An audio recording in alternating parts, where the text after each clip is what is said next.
السلام علیکم all of you and good morning. I think تقریباً جو اسٹوڈنٹس ریگولر اٹینڈ کرتے رہیں کلاس وہ تقریباً آ چکے ہیں. باقی کا جو کلاس جوائن کرتے جائیں گے اس کو ایڈ کرتا جاؤں گا. تمام اسٹوڈنٹس کے پاس بک ہوگی اسلامیات کی، اس وقت موجود ہوگی سب کے پاس، کیونکہ فرسٹ لیسن آپ کا کمپلیٹ ہو چکا ہے. اس سے ریلیٹڈ لانگ کویشچنس ہیں، 3 کویشچنس ہیں، وہ بھی کمپلیٹ کروا چکا ہوں میں.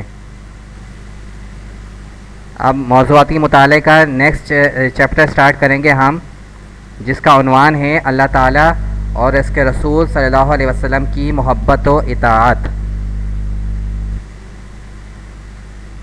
اگر سب کے پاس اس وقت ہاتھ میں بک موجود ہے تو مجھے کائنڈلی ٹائپ کر کے مجھے اوکے کا سگنل دیجیے گا.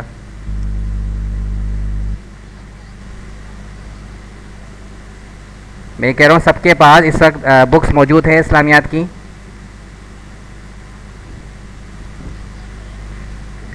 ٹھیک ہے، تو چیپٹر سٹارٹ کرتے ہیں. کنسنٹریشن رکھیے گا میری آواز پر اور اپنی بک کی طرف پر. ٹھیک ہے، اب سٹارٹ لیتا ہوں. انسان جب اپنے وجود اور کائنات کے انگنت مظاہر پر غور کرتا ہے تو اسے یہ دریافت کرنے میں کوئی دقت محسوس نہیں ہوتی کہ کوئی قدرت رکھنے، پرورش کرنے اور حکمت و دانائی والی ذات ضرور موجود ہے. یعنی انسان جب اپنے وجود، یعنی وجود کا مطلب جب انسان اپنی طرف نگاہ ڈالتا ہے، اپنے آپ کو دیکھتا ہے. ٹھیک ہے، یعنی انسان جو اس دنیا میں پیدا ہوا اور اس وقت موجود ہے، جیسے آپ اور میں، ہم لوگ بھی انسان ہیں. اگر ہم اپنی طرف نظر ڈالیں اور اس کے علاوہ کائنات یعنی اس پوری دنیا میں انگنت کہتے ہیں جس کو آپ کاؤنٹنگ نہیں کر سکتے، انکاؤنٹیبل، جس کو شمار میں نہیں لایا جا سکتا ہے، مظاہر یعنی جو آپ کو ظاہر نظر آ رہا ہے اس وقت، جیسے موسموں کی تبدیلی ہو گئی. ٹھیک ہے، جو اللہ تعالیٰ کی طرف سے نعمتیں آپ کو دی جا رہی ہیں، اگر ان تمام چیزوں کی طرف نگاہ ڈالی جائے تو یہ معلوم کرنے میں کسی بھی قسم کی دقت محسوس نہیں ہوتی، یعنی مشکل پیش نہیں آتی کہ کیا نہیں آتی کہ کوئی قدرت رکھنے والا، قدرت کہتے ہیں طاقت والا، جسے قادر کہا جاتا ہے، کوئی قدرت رکھنے والا یا پرورش کرنے اور حکمت و دانائی والی ذات ضرور موجود ہے. یعنی ہمیں پیدا کرنے والا، اور ہمیں صرف پیدا نہیں کیا گیا، اللہ نے ہمیں صرف پیدا نہیں کیا بلکہ پیدا کرنے کے بعد ہماری تمام ضروریات زندگی کے حوالے سے تمام کی تمام چیزیں بھی پہلے سے مہیا کی، اور ہماری پرورش کرنے والا بھی کوئی ذات موجود ہے اس دنیا میں، اس کائنات میں. اس لیے ہم اکثر و بیشتر جب دعائیں مانگ رہے ہوتے ہیں، آپ نے جتنی بھی دعائیں پڑھی ہوں گی قرآن میں یا انبیاء کرام سے جو منسلک جو مسنون دعائیں ہیں، ان تمام دعاؤں کے جو شروع ہوتا ہے وہ ربنا سے شروع ہوتا ہے، یعنی اے میرے رب. یعنی رب کا جو لغوی معنی ہے پالنے والی ذات. کون سی ذات؟ پالنے والی ذات. آپ جتنی بھی مسنون دعائیں پڑھ لیں جو حضور صلی اللہ علیہ وسلم سے جو منسلک ہیں، جو اس کے علاوہ بقیہ جو تمام انبیاء سے منسلک دعائیں ہیں، اس کا آغاز کس سے ہوتا ہے؟ ربنا سے ہوتا ہے یا رب سے ہوتا ہے. یعنی رب کا مطلب کیا ہے؟ پالنے والی ذات. یعنی وہ رب جس نے ہمیں صرف پیدا نہیں کیا، ہمیں تخلیق نہیں کیا، بلکہ اب تک جو ہم لوگ اس وقت موجود ہیں، آزاد فضاؤں میں سانس لے رہے ہیں، تو ہماری جو پرورش ہو رہی ہے وہ پرورش کرنے والی ذات بھی کون ہے؟ اللہ تعالیٰ کی ذات ہے. ہاں، ذرائع جو ہے وہ اللہ تعالیٰ بناتا ہے. جیسے دنیا میں ہمیں پیدا کر کے بھیجا، تو اس وقت بظاہر جو دنیاوی طور پہ نظر آتا ہے کہ پرورش ہمارے ماں باپ کر رہے ہیں، لیکن یہ ذریعہ ہے. پالنے والی اصل ذات کون سی ہے؟ اللہ تعالیٰ کی ہے. اچھا، جو تمام حکمت و دانائی والی ذات ضرور موجود ہے، جو ان تمام پر حکمران ہے اور انہیں قوت عطا کر رہی ہے. جیسے میں نے ابھی تھوڑی دیر پہلے ڈیفائن کیا، یعنی جو سب پہ حاکم ہے، ہم پہ بھی حاکم ہے، جو اس کائنات میں موجود تمام مخلوقات ہے اس پہ بھی حاکم ہے. یعنی حکومت رکھنے والی ذات ضرور موجود ہے اس میں، اور صرف حکومت ہی نہیں کر رہی بلکہ جو اس کو قوت عطا کر رہی ہے. قوت کہتے ہیں پرورش کو. یعنی اس وقت ہم جو چھوٹے سے بڑے ہو رہے ہیں، جب آپ بچہ چھوٹا ہوتا ہے اس میں جب آپ نے دیکھا ہوگا جو نیو بورن بیبی ہوتا ہے، نو مولود بچہ ہوتا ہے، اس وقت اس بچے کی کنڈیشن ہوتی ہے اس میں اتنی بھی سخت نہیں ہوتی وہ کروٹ لے سکے. میں آپ کو چھوٹی سی مثال دے رہا ہوں. ایک چھوٹے بچے میں جو ابھی بمشکل 1 مہینے کا بچہ ہے، اس میں اتنی سخت نہیں ہوتی، اتنی طاقت نہیں ہوتی وہ اپنے آپ کو کروٹ لے سکے، اپنا سر گھما سکے. جب بچہ ڈے بائی ڈے گروتھ کر رہا ہوتا ہے، پرورش پا رہا ہوتا ہے، تو اس میں قوت آتی جاتی ہے، طاقت آتی جاتی ہے، تو وہ اس قابل ہونا شروع ہو جاتا ہے، وہ کروٹ لینا شروع کر دیتا ہے، اپنی سر کو سنبھالنا کرنے شروع کر دیتا ہے. تو یہ قوت اور طاقت کون سی ذات دے رہی ہے؟ اللہ تعالیٰ کی ذات دے رہی ہے. آپ دوسری مثال، آپ پلانٹیشن کرتے ہیں، ایک بیج بوتے ہیں آپ زمین کے اندر، پھر اس کے اندر سے کونپلیں پھوٹتی ہیں، کونپلوں سے وہ پھر آہستہ آہستہ پودا بنتا ہے، پودا سے تناور کیا کہتے ہیں درخت بن جاتا ہے. تو ایک قوت کون سی ذات عطا کر رہی ہے؟ اللہ تعالیٰ کی کر رہی ہے. ٹھیک ہے. پھر اس کے علاوہ اور بڑھنے کی صلاحیت بخش رہی ہے، اور یہ کہ وہ قدیر ہے، خالق ہے، رب ہے، حکیم بھی ہے. یہ اللہ تعالیٰ کے صفاتی نام ہیں. وہ قدیر ہے یعنی قدرت والا ہے، حکیم ہے یعنی حکومت کرنے والا ہے، حکمت والا ہے، خالق یعنی تخلیق کرنے والا ہے، رب ہے یعنی پالنے والا ہے، حکیم بھی ہے، اس قدر وسیع کائنات کو حکمت سے چلا رہا ہے. حکیم یعنی حکمت والا، یعنی عقل و دانش رکھنے والی ذات جو بڑی حکمت سے اس کائنات کو چلا رہی ہے. اب حکمت سے اب سوچنا ایک سوال آتا ہے کہ حکمت سے چلانے کی مطلب کیا ہے؟ جیسے دن اور رات کا تبدیل ہونا. کس کا تبدیل ہونا؟ دن اور رات کا تبدیل ہونا. اللہ نے باقاعدہ مقررہ وقت رکھا ہے دن کا اور رات کا تبدیل ہونے میں. اس کے علاوہ موسموں کی تبدیلی ہو گئی. اللہ نے بالکل یعنی ایک نظام، ایک منظم نظام اللہ نے بنا دیا ہے جو دن رات کی تبدیلی ہوتی ہے اور موسموں کی تبدیلی ہوتی ہے. تو یہ اللہ تعالیٰ کی حکمت و دانش ہے. اس لیے اللہ تعالیٰ کا صفاتی نام حکیم ہے، یعنی بڑے حکمت سے اس کائنات کو چلا رہا ہے. اس کے علاوہ آگے چلتے ہیں. انسان سوچتا ہے کہ جب ایک کرسی، ایک میز اور ایک مٹی کا پیالہ بھی بغیر کسی بنانے والے کے تیار نہیں ہوتا، تو یہ زمین، یہ آسمان، یہ چاند، یہ سورج، یہ انسان اور اس کے وجود میں بے شمار قوتیں بھی تو کسی خالق کی قدرت، رحمت اور حکمت سے پیدا ہوئی ہوں گی. ایک اس میں دیکھیں، آپ کی بک میں ایک چھوٹی سی مثال دی ہوئی ہے. جو آپ کے آس پاس جو گھر میں موجود چیزیں ہیں، کرسی، میز ہو گئی، جتنے آپ کا فرنیچر ہے، تو یہ بھی آپ کے آٹومیٹک بن کے تو نہیں آئی نا، خود بخود تو بن کر نہیں آئی. اس کی بھی کوئی بنانے والے لوگ ہیں، انسان نے بنائے ہیں. جو آپ اس وقت ٹیبل اور چیئر یوز کر رہے ہیں، استعمال کر رہے ہیں، یہ بھی انسان کی بنائی ہوئی ہے. تو جب یہ انسان کی بنائی ہوئی ہے تو پھر انسان کے ذہن میں لازمی طور پہ یہ سوچ آتی ہے کہ ہماری ذات یعنی انسان کی ذات، یہ زمین اور آسمان، یہ چاند اور ستارے، تو یہ سب چیزیں بھی بنانے والی ذات کوئی موجود ہے اس دنیا میں، اس کائنات میں. پھر آگے چلیں. یہ قدرت اور حکمت اس کے وجود کے لیے دلیل بھی ہے، اور اس کو تسلیم کرنے سے حیات انسانی اور وجود کائنات کا درست ادراک بھی حاصل ہوتا ہے. جب انسان کے ذہن میں یہ چیز آ جائے کہ ہمارا وجود اور کس کائنات میں تمام جو نعمتیں ہیں اس کے بنانے والی ذات موجود ہے، تو یہ تسلیم کرنے میں کوئی قباحت یا دقت نہیں ہوتی کہ اس کائنات کو چلانے والی کوئی طاقتور ذات ضرور موجود ہے. تو اس کو خود بخود تسلیم کیا جاتا ہے کہ کوئی ذات ضرور موجود ہے. آگے چلیں. یہ اللہ تعالیٰ کی ذات ہی ہے جس کی تخلیق کے جلوے ہر جگہ نمایاں ہیں. یعنی وہ ذات کون سی ہے؟ اللہ تبارک و تعالیٰ کی ذات ہے جس کی تخلیق کے، جس کی کریشن کے آپ کو جلوے ہر جگہ نظر آتے ہیں. جیسے میں پرانی بات نہیں کرتا، ابھی چند دن پہلے آپ نے ایک اللہ تعالیٰ کا ایک جلوہ دیکھا ہے، سورج گرہن کا. یہ دیکھیے اللہ تعالیٰ کا ایک نظام ہے.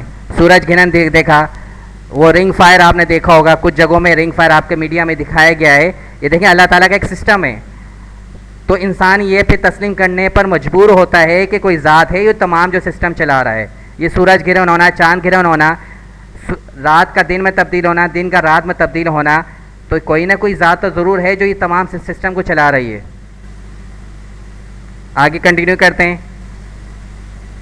انسان کی عظمت اسی میں ہے کہ وہ اپنے خالق کو تسلیم کرے, اس کی محبت میں سرشار رہے اور اس کے احکام پر عمل کرے.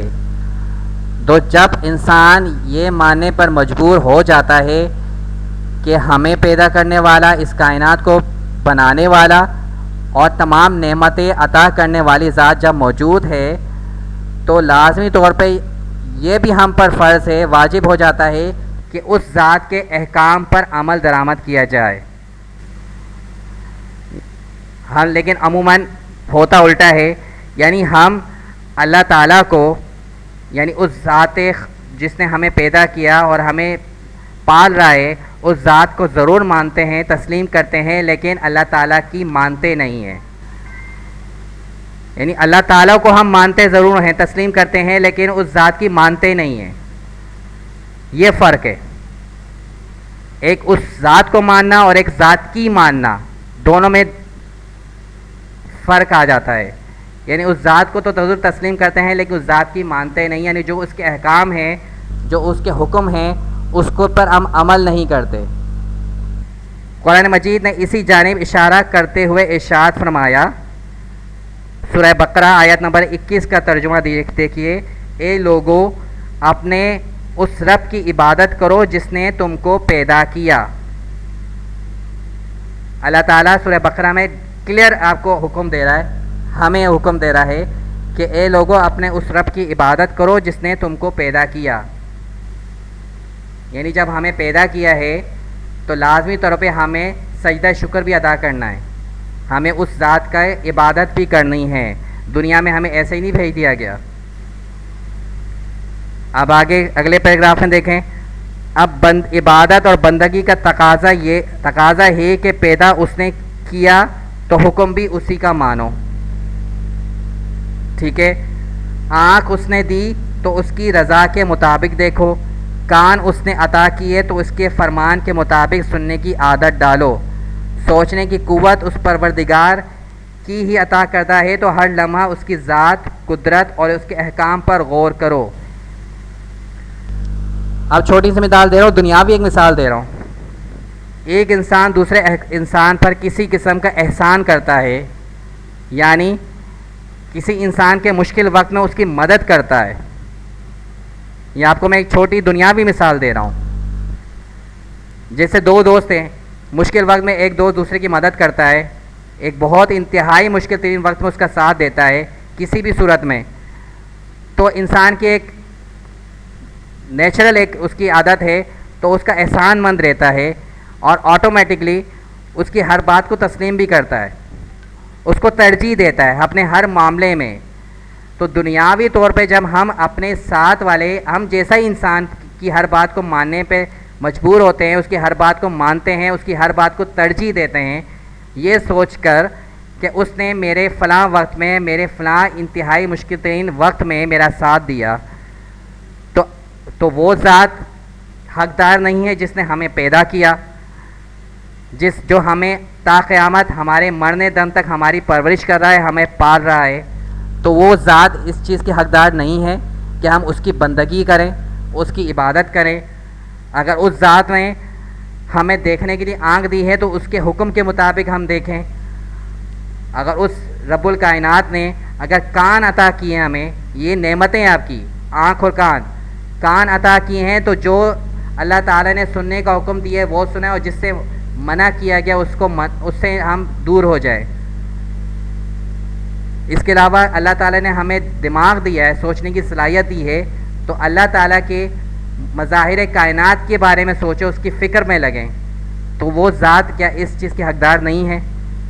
ہم دنیاوی طور پہ اپنے دوست احباب کی ہر چیز, ہر بات کو تسلیم کرتے ہیں, ترجیح دیتے ہیں, یہ سوچ کر کہ اس نے میرے مشکل وقت میں ساتھ دیا یا وہ میرا بہت قریبی دوست ہے. تو اللہ تعالیٰ تو بہت بڑی ذات ہے جس نے ہمیں پیدا کیا ہے, جو ہماری پرورش کر رہا ہے, ہمیں پالنے والی ذات ہے. یہاں تک سمجھ آ گیا ہوگا کلاس؟ اگر یہاں تک کچھ سمجھ آیا ہے تو مجھے کائنڈلی ٹائپ کر کے بتا دیں. آپ پیج نمبر 100 کی طرف دیکھیں. نیکسٹ ہیڈنگ, اللہ تعالیٰ کے ساتھ محبت.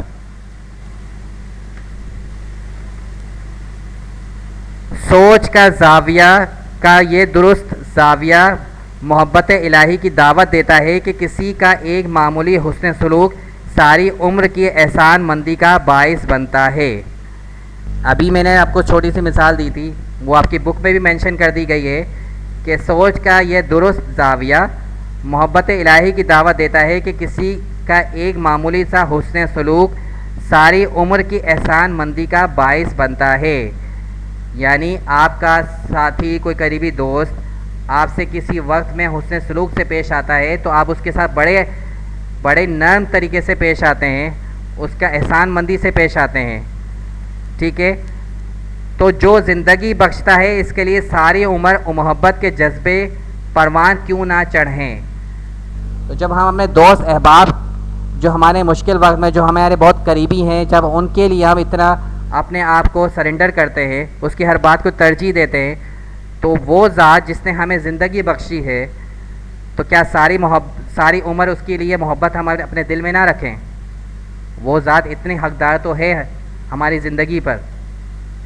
اس لیے فرمایا, سورہ بقرہ کی آیت 165 اس کا ترجمہ دیکھیں, جو لوگ ایمان لے آئے وہ اللہ تعالیٰ سے بہت محبت کرنے والے ہیں.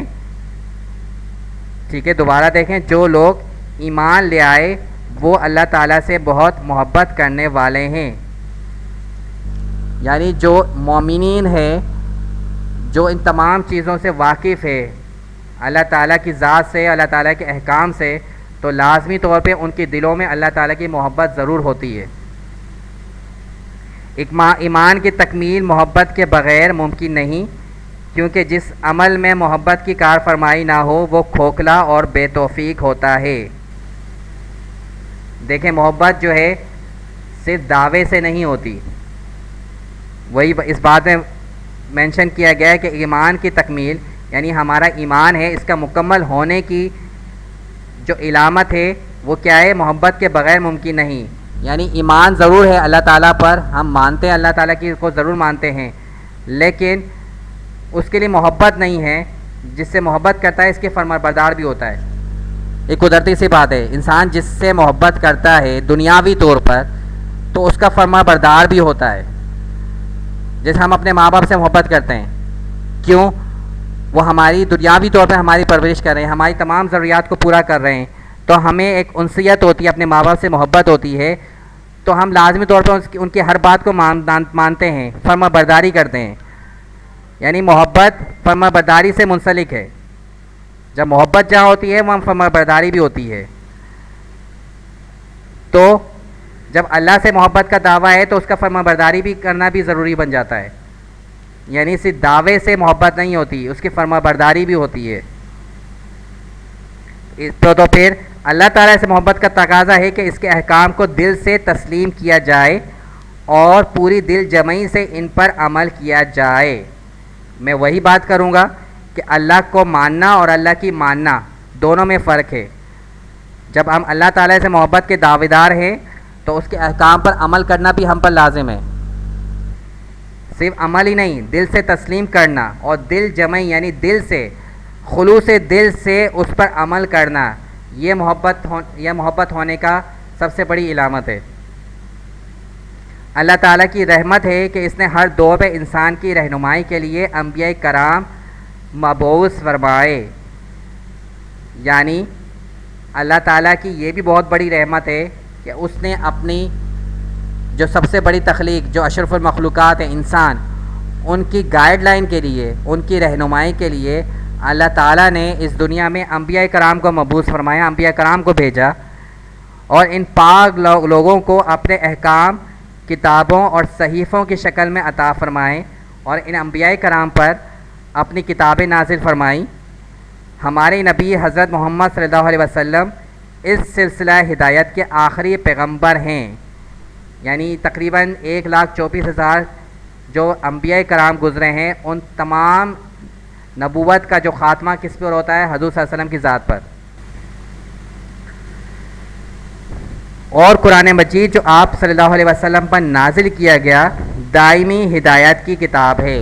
یعنی جو کتابیں نازل کی گئیں جو پھر ان کتابوں کی تو آخری جو تصدیق کرتی ہے جو کتاب ہے وہ دائمی جو کتاب ہے وہ قرآن مجید ہے جو قیامت تک رہے گی.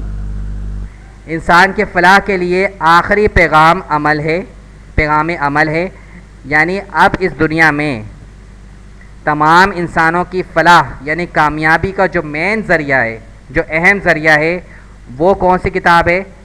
صرف اور صرف قرآن مجید، جس پر عمل پیرا ہو کر دنیا میں کامیابی اور آخرت میں نجات حاصل کی جا سکتی ہے. یعنی جو کتاب جو سب سے زیادہ دائمی کتاب ہے اور جس پر عمل پیرا ہو کر ہم کامیابی حاصل کر سکتے ہیں دنیا میں بھی اور آخرت میں بھی، وہ کون سی کتاب ہے؟ قرآن مجید ہے. ٹھیک ہے، یہاں تک یہ ہیڈنگ سمجھ آئی تمام اسٹوڈنٹس کو؟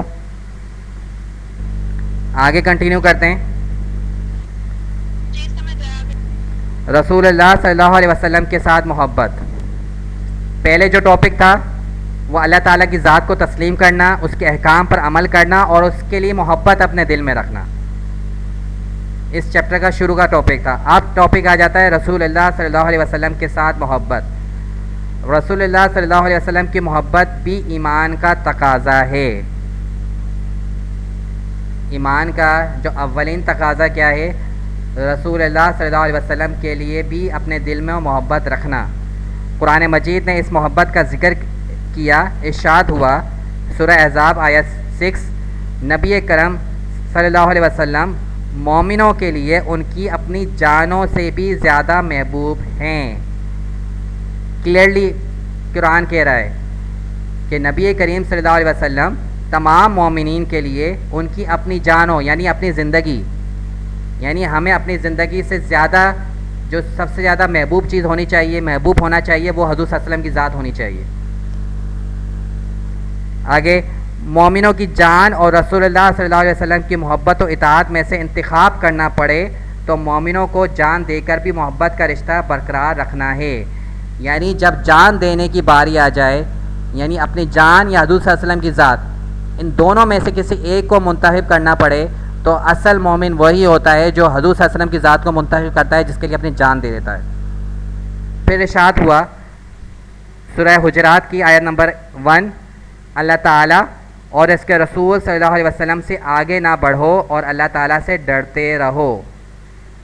اب آگے بڑھنے کے مفہوم کیا ہے؟ یعنی جس کام سے اللہ تعالیٰ اور اس کے رسول نے منع کر دیا ہے، جو احکام موجود ہیں، ہم اس کی تردید کرتے وہ اس کو اگنور کر کے ہم آگے بڑھتے ہیں، یہ اس کو آگے بڑھنا کہتے ہیں. یا یعنی ہم اس کی نافرمانی کرتے ہیں. قرآن نے اس سے قطعی منع فرمایا ہے. اگلے پیراگراف میں دیکھیں، گفتگو میں سلیقہ، عمل میں مطابقت اور رویوں میں اطاعت پیدا ہوگی تو تقویٰ کا حقدار ہوگا. یعنی ہم اپنی گفتگو عام بول چال میں شائستہ زبان استعمال کریں، تہذیب سے بات کریں. عمل میں مطابقت یعنی جو احکام خداوندی ہے، جو حضور صلی اللہ علیہ وسلم کے دیے گئے احکام ہیں، ہم اس احکام پر عمل کرتے ہیں، یعنی اپنے عمل کو مطابقت کرتے ہیں اس احکام خداوندی سے جو اللہ تعالیٰ نے، جو اس کے رسول صلی اللہ علیہ وسلم نے دیے ہیں. اس کے علاوہ رویوں میں اطاعت، یعنی ہم اپنے رویوں بیہیویئر اس سے ہم امپریشن دیتے ہیں، ہم ظاہر کرتے ہیں کہ ہم اطاعت کرنے والے ہیں، فرما بردار ہیں. تو جب یہ تین ایلیمنٹ ہو، تین عناصر ہماری زندگی میں ہو تو لازمی طور پر کیا ہوگا؟ تقویٰ کا حق ادا ہو جائے گا. یعنی ہم متقی ہو جائیں گے. متقی ہونا اتنا آسان کام نہیں ہے، یہ تین چیزیں پیدا ہونی بھی ضروری ہیں. یعنی شائستہ ترین گفتگو، آپ کی زبان کس طرح استعمال کی جا رہی ہے، آپ کا بات چیت کرنے کا طریقہ، عمل، آپ کے اعمال کیسے ہیں، جو حکم خداوندی ہے، جو اللہ تعالیٰ کے احکام ہے، جو حضور صلی اللہ علیہ وسلم کے دیے گئے احکام ہیں، اس پر عمل کرتے ہیں یا نہیں. اور رویوں میں، یعنی ایک رویے سے آپ کو ظاہر کرے کہ ہم اللہ اور اس کے رسول کی اطاعت کرنے والے ہیں، تو لازمی طور پہ وہ بندہ متقی کہلائے گا، جو کہ زندگی کا سب سے مشکل ترین کام ہے. اس لیے ضروری ہے کہ اللہ تعالیٰ کے احکام اور رسول اکرم صلی اللہ علیہ وسلم کے ارشادات جاننے کی کوشش کی جائے. جب تک ہمیں اللہ تعالیٰ اور اس کے رسول کے احکام ہی معلوم نہ ہوں تو ہم کس طرح اللہ اور اس کے رسول سے محبت اور اس کی فرمانبرداری کا ہم دعویٰ کریں گے. تو لازمی طور پہ ہم پہ یہ بھی لازم ہے کہ اس کے احکام کو ہم جاننے کی کوشش کریں، جو کہ ہم نہیں کرتے. ہم دنیاوی کاموں میں، دنیا میں اتنے اس قدر مگن اور مشغول ہو گئے ہیں کہ ہمیں اس طرف، اس جانب ہمیں جانے کی فرصت ہی نہیں ملتی، کیونکہ ہمیں یہی زندگی لگتی ہے، جبکہ جو ابدی زندگی ہے، جو مرنے کے بعد زندگی ہے، ہمیں اس کی سوچ نہیں ہے. نبی اکرم صلی اللہ علیہ وسلم کے ارشاد ہے، تم میں سے کوئی ایمان والا اس وقت تک نہیں ہو سکتا جب تک میں اسے اپنے آباء و اجداد اور تمام لوگوں سے زیادہ محبوب نہ ہو جاؤں. یہ حضور صلی اللہ علیہ وسلم کا کلیئرلی ارشاد ہے. یہ ایمان کی دیکھیں سب سے اولین شرط حضور صلی اللہ علیہ وسلم نے بیان کر دی ہے کہ تم میں سے کوئی ایمان والا اس وقت تک نہیں ہو سکتا کہ جب تک میں اسے اپنے آباء و اجداد، یعنی اپنے ماں باپ، بہن بھائی، اپنے دادا وغیرہ، یعنی آباء و اجداد اسے کہتے ہیں، یعنی اپنے خاندان سے اور اولاد سے اور تمام لوگ جو آپ کے عزیز و اقارب، دوست احباب ہیں، اس سے بھی زیادہ محبوب نہ ہو جاؤں، وہ ایمان والا نہیں ہو سکتا. پھر فرمایا، تم میں سے کوئی اس وقت تک ایمان والا نہیں ہو سکتا جب تک اس کی خواہشات ان احکام کے تابع نہ ہو جائیں جو میں لایا ہوں. دیکھیں دوسری حدیث ہے کہ اس وقت تک ایمان مکمل نہیں ہوتا جب تک انسان اپنی خواہشات، انسان بظاہر جو ہے بذات خود خواہشات کا پجاری ہوتا ہے. انسان کے مختلف قسم کی خواہشات ہوتی ہیں،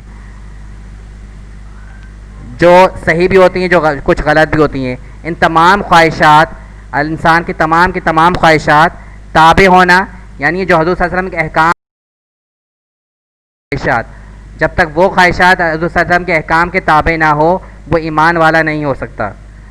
یعنی اگر کوئی خواہش اللہ اور اس کے رسول کے احکام کے خلاف ہے اور ہم اس خواہش کو پورا کرنے کی کوشش کرتے ہیں تو لازمی طور پہ ہم کیا کہلاتے ہیں؟ نافرمان کہلاتے ہیں. ہمارا ایمان وہاں پر ڈگمگانا شروع ہو جاتا ہے. یعنی ہمیں اپنی تمام خواہشات کو کس کے تابع رکھنا چاہیے؟ اللہ اور اس کے رسول کے حکم کے مطابق رکھنا چاہیے. آگے چلیں. اس سے معلوم ہوا کہ محبت کا تقاضا ہے کہ نمبر 1، اللہ تعالیٰ اور رسول صلی اللہ علیہ وسلم سے محبت میں کوئی اور شریک نہ ہو. اب یہ تقاضے بیان کیے جا رہے ہیں، 3 تقاضے لکھے گئے ہیں، مینشن ہے آپ کی بک میں. پہلا تقاضا، اللہ تعالیٰ اور اس کے رسول صلی اللہ علیہ وسلم سے محبت میں کوئی اور شریک نہ ہو. دوسرا، رسول اللہ صلی اللہ علیہ وسلم کی محبت تمام رشتوں اور تمام تعلقات سے بڑھ کر ہو. یعنی رسول اللہ صلی اللہ علیہ وسلم کی محبت تمام رشتوں، یعنی ہمارے اپنے جو دنیاوی رشتے ہیں، ان تمام رشتوں اور تعلقات سے بڑھ کر ہوں، یعنی بڑھتر ہوں، بالا ہوں.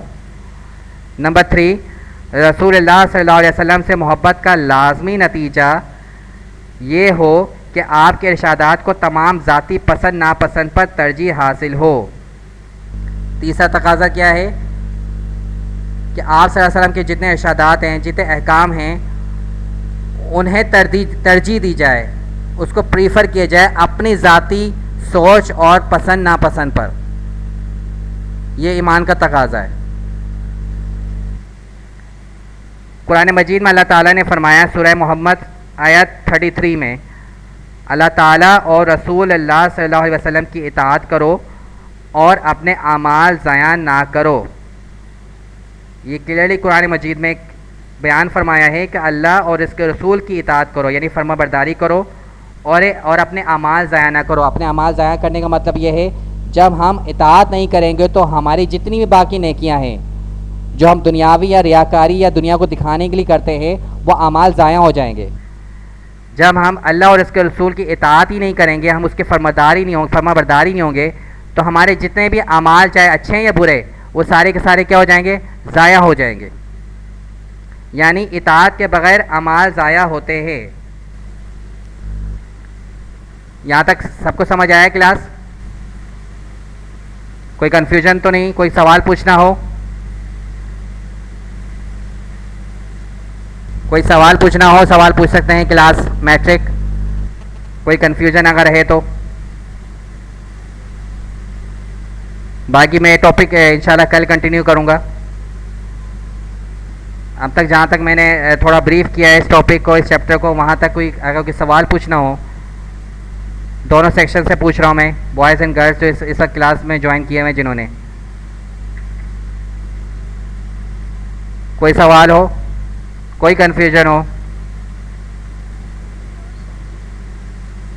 سب کو اچھی طریقے سے سمجھ آ گیا چیپٹر جہاں تک اب تک میں نے سمجھایا ہے؟